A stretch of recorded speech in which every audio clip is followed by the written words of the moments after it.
عزادارو، پنجتن کے 5 جنازوں کی تاریخ آپ نے غور کی ہے؟ کیا ہوا ہے پنجتن کے 5 جنازوں کے ساتھ؟ کیا ہوا ہے؟ کائنات کے افضل ترین لوگ، جن کی وجہ سے اللہ نے ساری دنیا بنائی ہے، جن کی وجہ سے ہم کھا پی رہے ہیں، جن کی وجہ سے یہ ساری دنیا چل رہی ہے، پنجتن وعالین لوگ، جو حضرت آدم کو سجدہ کرنا ان کے لیے ضروری نہیں تھا، سارے فرشتوں سے کہا سجدہ کرو، اللہ کہہ رہا ہے شیطان سے کیا تو متکبر ہو گیا؟ یہ عالین میں سے ہے جو سجدہ نہیں کر رہا؟ عالین کو میں نے نہیں کہا ہے سجدہ کرنے کا، تو کیوں نہیں کر رہا سجدہ؟ وہ عالین لوگ، وہ بڑے لوگ جو اس وقت میں بھی موجود تھے، ان کے جنازوں کے ساتھ کیا ہوا؟ پیغمبر کے جنازے میں 11 افراد ہیں، کوئی نہیں تھا جنازے میں نبی کے، 1 لاکھ سے زیادہ صحابہ مدینے میں تھے، مگر نبی کے جنازے میں 11 افراد ہیں۔ امت کو بڑا اعتراض ہوا کہ علی نے ہمارا انتظار نہیں کیا، بہت شور مچایا، بڑا اعتراض کیا کہ علی نے نبی کے جنازے میں ہمیں نہیں بلایا۔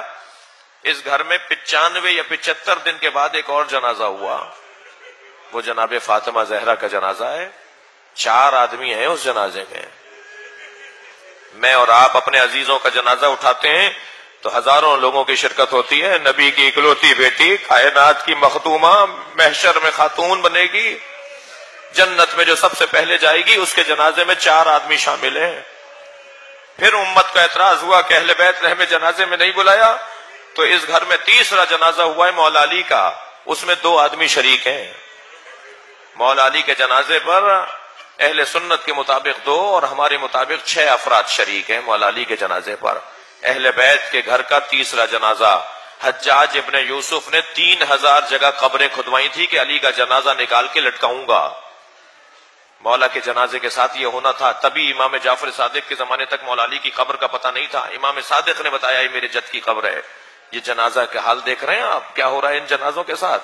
تیسرا جنازہ مولا علی کا تھا جو امت نے یہ انداز اپنایا۔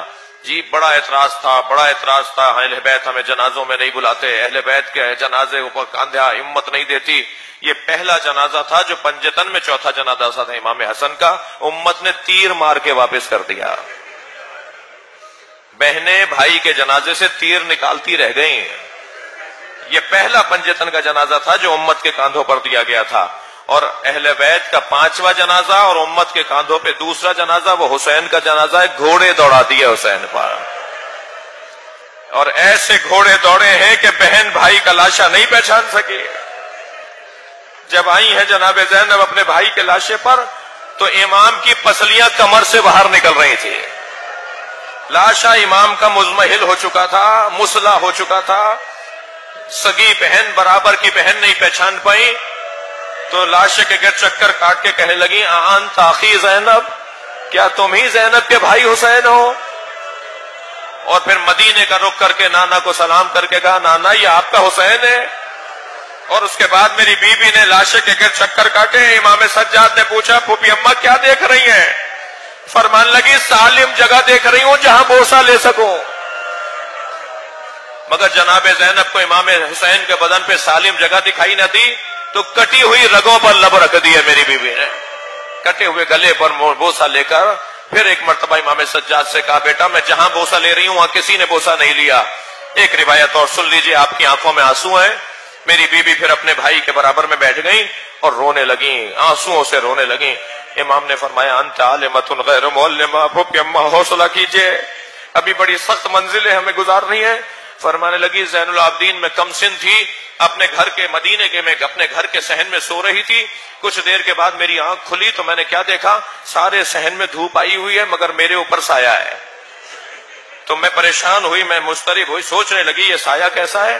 تو میں نے کروٹ لے کر پہلو بدل کے جب دیکھا تو یہی بھائی تھا جو چادر پکڑے کھڑا تھا کہ کہیں میری بہن زینب پر دھوپ نہ آ جائے۔ اب بتاؤ میں کہاں صبر کروں، میرے سر پر چادر نہیں ہے، بھائی کے بدن پہ دھوپ آ گئی ہے، کوئی نہیں ہے جو زہرا کے لال کے بدن پر کپڑا ڈالے۔ اللہ لعنت اللہ علی قوم الظالمین۔